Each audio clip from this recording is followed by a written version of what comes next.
What happened? Didn't the forest people divulge anything?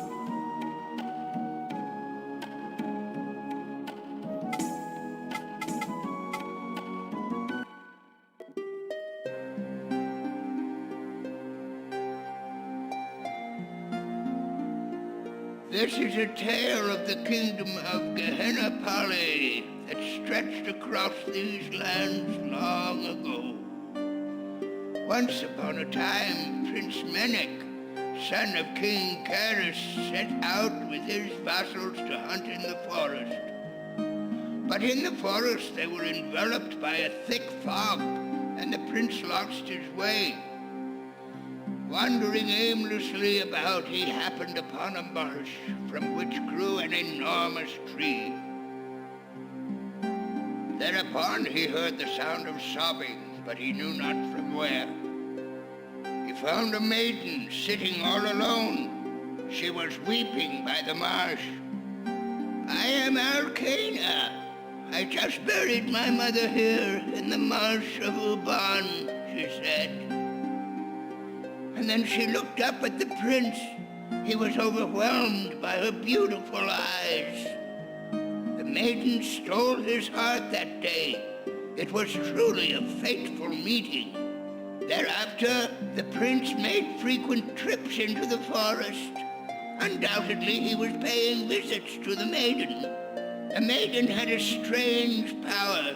She could talk to the insects and trees. Before long, there began a terrible rumor that the prince's heart had been stolen by a witch. One day the maiden spun silk from fairy cocoons and wove it into a beautiful cloth for the king. But the brilliance of that cloth cast a shadow upon the kingdom. The king was so enthralled by the fairy silk that he sent his soldiers into the forest, where they ravaged for fairy cocoons. The fairies, still in their cocoons, were boiled alive.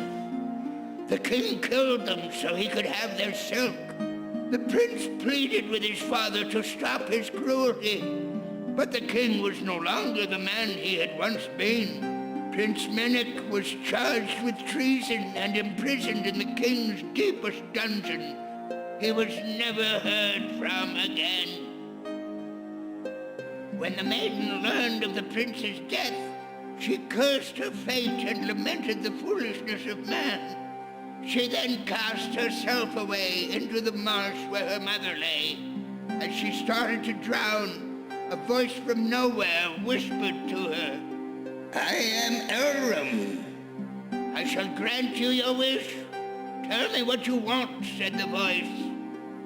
The maiden told Elrum all that weighed upon her heart.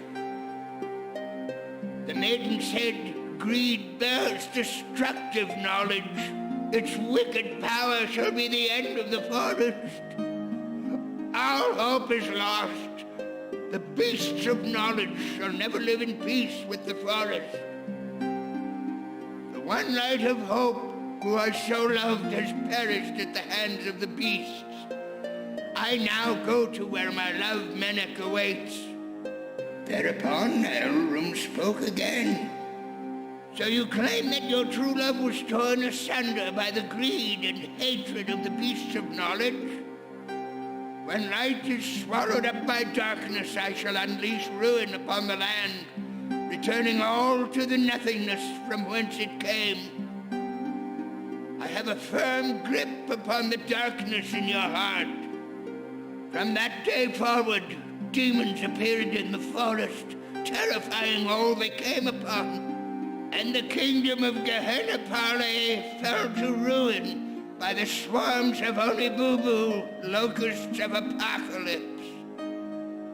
The demons that haunt the forest now are the beasts spawned by the greed in man's heart.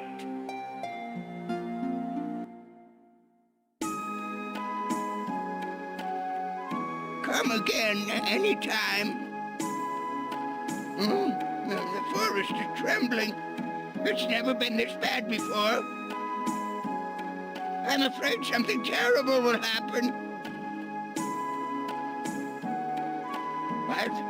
In prison, you say? Such was Jabara's idea. Impossible.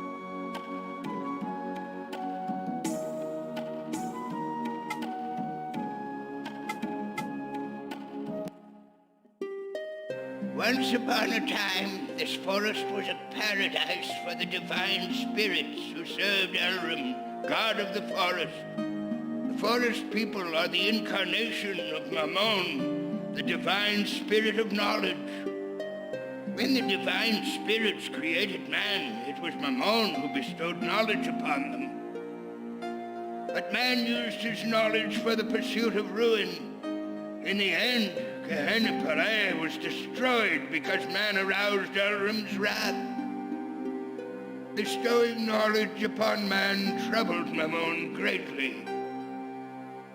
In order to prevent the mortals from causing further destruction, to this day he lives in the forest, protecting it from the foolish ways of man. If you act not in destructive ways, surely Mammon shall bestow upon you valuable knowledge. We are in good hands with you as our cocoon master.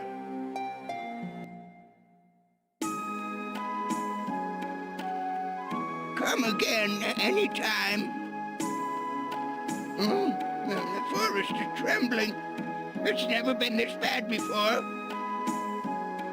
I'm afraid something terrible will happen. We beasts of knowledge always seem to travel down the same path, to challenge nature and be led down the road to ruin. Driven to pioneer and blaze new trails, yet we inevitably let destruction catch up with us.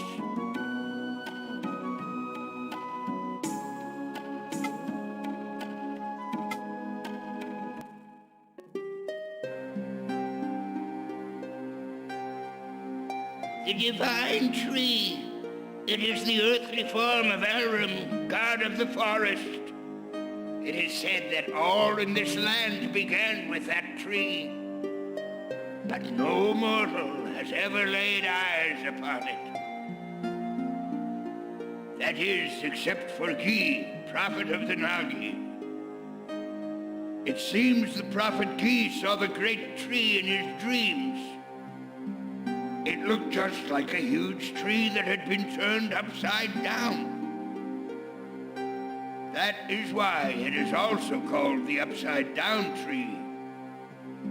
Nagi legend says that their accursed fate shall be released when the dragons of light and darkness appear before the divine tree.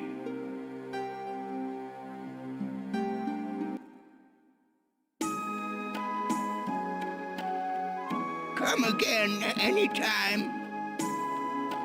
The forest is trembling. It's never been this bad before. I'm afraid something terrible will happen.